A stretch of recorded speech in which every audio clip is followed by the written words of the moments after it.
My name is Gherdai Hassel, and I'm a Bermudian artist based in Manchester, UK. I work in painting, collage, and textile mixed media, and I love what I do. This moment has just been absolutely incredible for me. Earlier today, when we were at the conference, I just had a moment where I just felt like a whole wave of emotion like overcome me. I started crying because I was just like, wow, this is such an incredible moment, and I guess something that I've dreamed of for a really long time. And so it felt sort of surreal. It felt like something I had experienced before, but not really like physically. In my mind, I had been experiencing moments like that, and so it felt incredible. And I'm honored and thrilled for the opportunity to show in such an incredible institution with artist icons who I've studied in school. It's absolutely amazing, and I'm thrilled.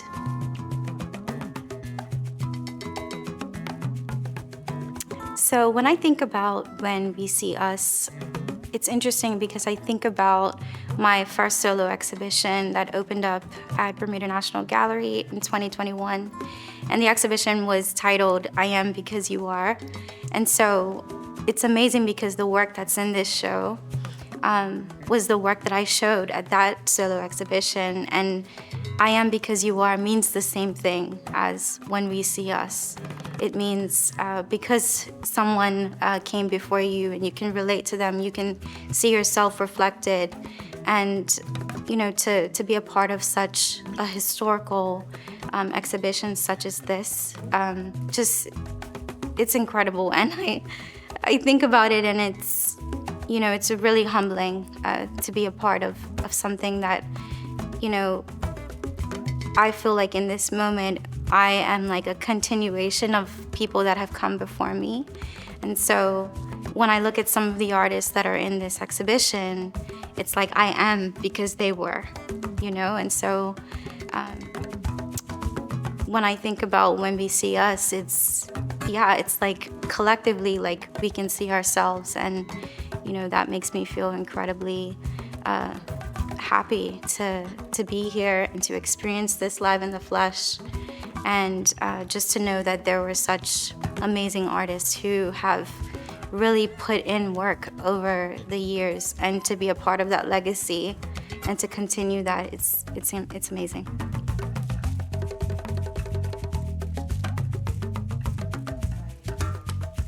Yeah, so actually some of my artist icons are in the exhibition.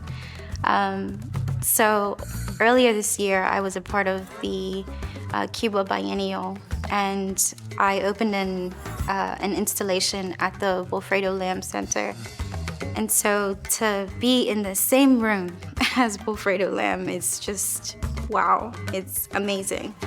I, you know, see artists in here like Micheline Thomas. Amazing. I have been drawn to her work for a really long time. I work in collage. The exhibition starts with Bermudian, and he is a collage artist as well, but it was interesting for me to see one of his paintings because I haven't really seen his paintings. I've only been familiar with his collages.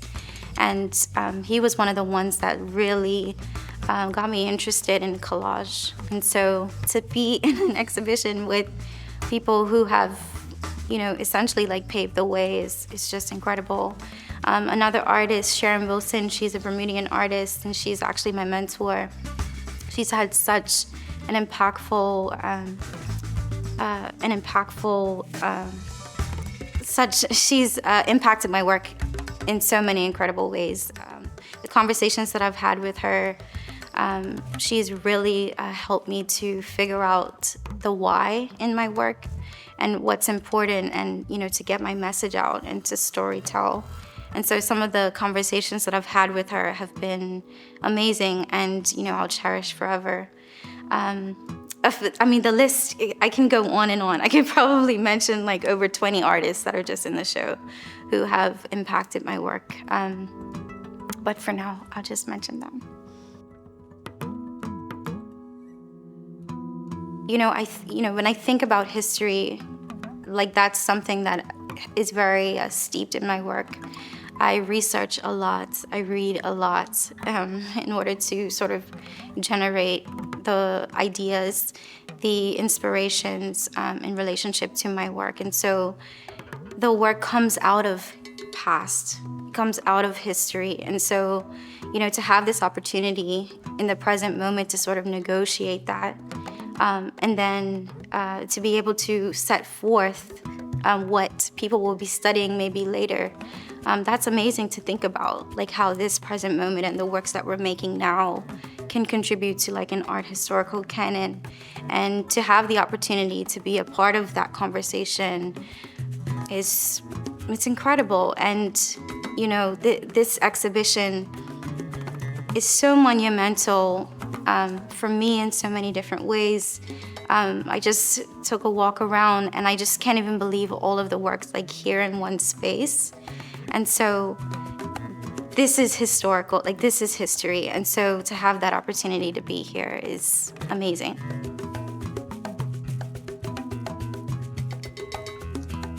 So I'm a Bermudian artist, and one of the things that I'm really interested in my work is sort of layering and delayering, presenting counter narratives.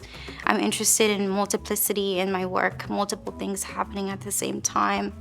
I'm interested in sort of transparencies and how we can sort of pull back and reveal and then cover up and change ideas. And one of the things that was really interesting for me in like some of my research was this idea of permeability.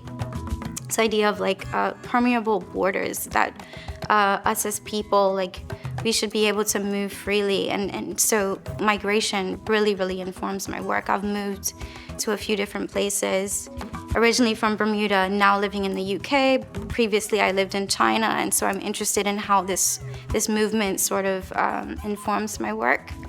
And one of the things that I've been fascinated by recently has been the use of the onion, which is sort of like a token within Bermudian culture. If you meet someone who is Bermudian, you would hear something like, if this person's traveling, you'd hear something like, oh, they're spreading the onion juice, which means like they're spreading their Bermudian like culture and heritage like all over the world. And so I've been using the onion as like a metaphor and a symbol, just because the onion, it has multiple layers and I can peel that back. So I'm thinking about the onion as this symbol. So I'm thinking about how I can deconstruct that. One of the things that's really interesting about the onion as well is this crop was used during the transatlantic slave trade. It was the crop that made Bermuda lots of money. And there were Black women who became the minders of the onion seed. And so to use that and to sort of investigate that and then sort of change the narrative in my work when I'm doing collage figuration is amazing. And I'm interested in presenting new stories of what could be. So in relationship to where we have been and negotiating that in this present moment and thinking about reimagining what the future could be. So I have been totally fascinated with portraiture for a really long time. One of the things that I've been doing in my work recently is sort of this refiguring. So in the painting that's in this exhibition, I have painted a face that I have researched in the Bermuda archives, and then I deconstructed it. So the eyes are split, the nose is split, and then the mouth is split. And I sort of moved the facial features from other paintings to this one. So it becomes a new person, becomes a refiguring or reimagining of a figure that existed in the archives. And so I have this project called the Artifacts Project, where I'm looking at the archives, I'm looking at figuration and figuring out ways how I can retell a story or create a new story. But also as well, I work in collage a lot with these really interesting, fashionable alibis that I call them, and they are essentially like imagined figures that take on a whole life of their own. They're really fashionable, and it's a way for me to explore identity, to peel back the layers, to build the layers. I really love sort of like fashion, and you can see in the painting in this exhibition, you could see the ruffles and the layers of the dress, and I'm thinking about the folds or the spaces in between that we don't really get to see or talk about. And so I love figuration. I feel most drawn to paintings or images that have figures in them. I'm interested in how the body holds memory. The body holds water, and how that then holds memory, and how I can, like I said, tell a new narrative in relationship to that.